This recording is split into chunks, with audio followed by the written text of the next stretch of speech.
akiona mtu amefikisha miaka 70 anaanza kuaga. Yaani anaanza kuaga, anaanza kusema tayari nimeshafikisha umri wa kibibilia, anajiandaa kuondoka. Akifikisha 80 kwenda juu, anaanza kusema sasa naishi miaka isiyokuwa ya kwangu, ni miaka ya ubatili.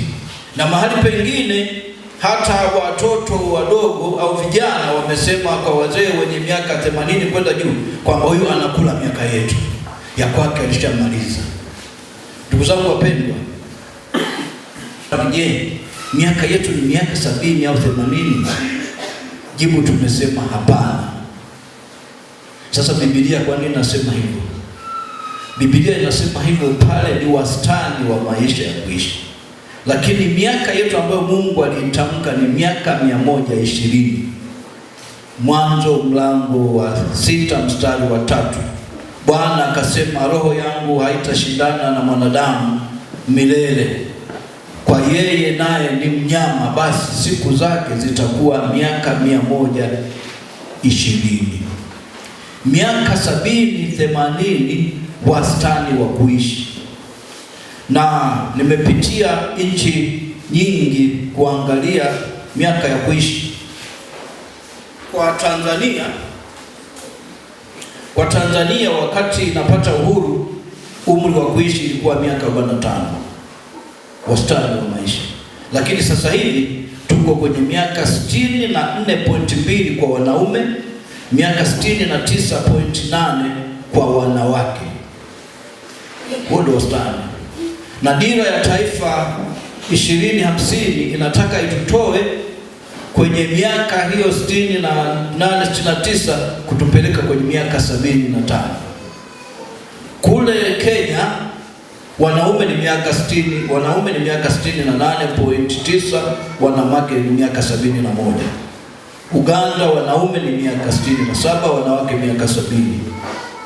Afrika Kusini wanaume wastani ni miaka 64, wanawake miaka 69. Marekani wanaume miaka 75.8, wanawake miaka 81. Wanasema tofauti yake ni miaka 7. Nchi ambayo inaongoza sasa hivi kwa wastani wa juu ni miaka 85.7. Ndio wastani wa juu wa maisha, ndio inaongoza. Ndio zipo nchi kama Japani na nchi nyingine. Na duniani sasa hivi rekodi zopo, mwenye umri wa miaka mingi kuliko wengine ana miaka 114, yupo Japani, mwanamke. Alafu mwanaume yupo Japani ana miaka 111, ndio anaongoza duniani. Kwa hiyo kinachopiganiwa ni wangapi watafikisha umri wa juu wa miaka 120. Sasa zipo sababu nyingi ambazo nimezifuatilia katika hizo nchi. Sababu nyingi ambazo zinaweza kupelekea, mojawapo ni kumcha Mungu. Kumcha Mungu mojawapo, lakini kumeonyesha pengine ni mfumo wa matibabu. Kingine kimeonyesha mtindo wa maisha, aina ya vyakula. Na nchi zilizopitia 10 hawajaacha kuzungumzia habari za kufanya mazoezi. Hawajaacha, yani katika kitu wanachohitaji hawajaacha kuzungumza kitu kama hicho.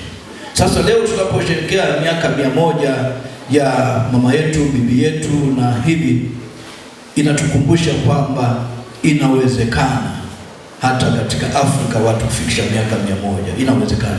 Kwa sababu kule Japani sasa hivi wenye umri wa miaka 100 wako zaidi ya 100,000. Wako zaidi ya 100,000. Kwa ukizungumza miaka 80 kwa wenzetu wa Japani wanasema hiyo ni kijana tu. Kwa Mungu atusaidie tufute, ili ya kwamba mtu akifika 70 anaanza kujiandaa kuondoka. Tufute. Mcheni Mungu, fanyeni kinachotakiwa kufanya. Huo mwingine ni wastani ambao unazungumza. Usije ukakukatisha tamaa. Kuna wengine wamekata tamaa, lakini cha kwanza tumche Mungu, tumfuate Mungu, na pia tuangalie mtindo wa maisha.